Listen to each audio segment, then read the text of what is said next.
Recent developments have dealt a significant blow to prospects for a ceasefire in the Middle East. Israel has reportedly targeted and killed Hamas political leader Ismail Haniyeh in Tehran, though this has not been officially confirmed.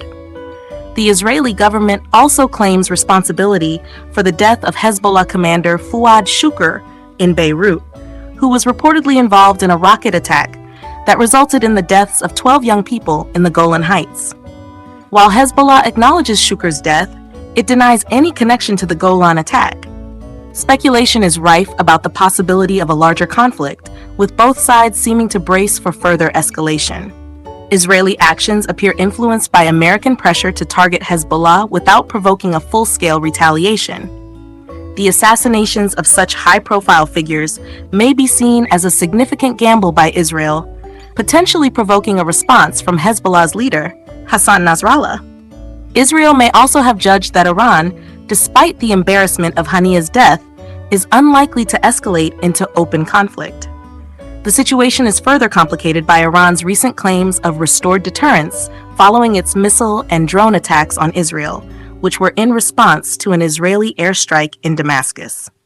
These developments now seem to undermine Iran's earlier claims of deterrence and may provoke further retaliation from Iranian and Hezbollah forces, as well as from Iranian-backed militias in Iraq and the Houthis in Yemen.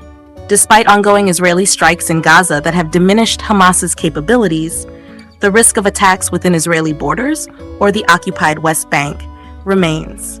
The Middle East is already embroiled in regional conflicts, and the cycle of violence may not immediately lead to an all-out war, but the risks are considerable.